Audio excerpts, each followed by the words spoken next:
Telugu cinema ఇండస్ట్రీలో ఇప్పటివరకు చాలామంది హీరోలు వాళ్లకంటూ ప్రత్యేకమైన గుర్తింపు సంపాదించుకుంటూ ముందుకు సాగుతున్న విషయం మనకు తెలిసిందే.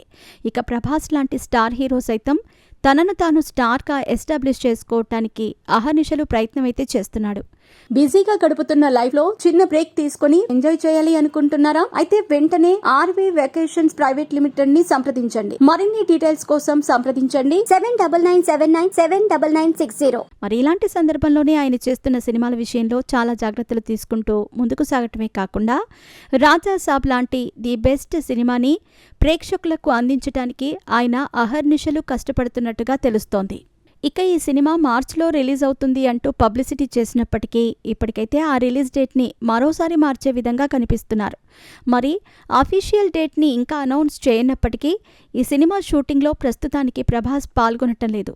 ఇప్పుడు ఆయన ఫౌజీ సినిమా షూటింగ్లో ఉన్నారు. కాబట్టి ఈ సినిమాతో సూపర్ సక్సెస్ని సాధించి తనకంటూ ఒక ఐడెంటిటీ క్రియేట్ చేసుకోవాలనే ఉద్దేశంలో ఆయన ఉన్నట్టుగా తెలుస్తోంది.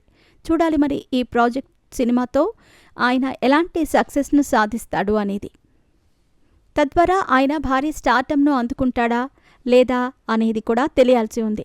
డైరెక్టర్ మారుతి సైతం ఈ సినిమా మీద చాలా సంవత్సరాల పాటు తన సమయాన్ని కేటాయించి ముందుకు సాగుతున్నాడు. మరి ఆయన కనుక వరుస సినిమాలను చేసుకుంటూ అదే ఊపులో ముందుకు దూసుకెళ్తే ఇప్పటికీ 4-5 సినిమాలు కంప్లీట్ చేసేవాడు. కానీ ఒక్క సినిమా కోసం దాదాపు 3 నుంచి 4 సంవత్సరాల సమయాన్ని కేటాయించటం అనేది నిజంగా మారుతికి చాలా దారుణమైన దెబ్బ పడిందనే చెప్పాలి. ఇక ఇదిలా ఉంటే ఈ సినిమాలో ఒక స్పెషల్ క్యారెక్టర్లో నాని కనిపించబోతున్నాడనే వార్తలు కూడా వినిపిస్తున్నాయి. ఇక ఆయన క్యారెక్టర్ ఏంటి అనేది తెలియదు, కానీ మొత్తానికైతే ఈ సినిమాతో ఆయన ప్రభాస్తో నటించే అవకాశాన్ని కొట్టేశాడంటూ కొన్ని వార్తలైతే వస్తున్నాయి.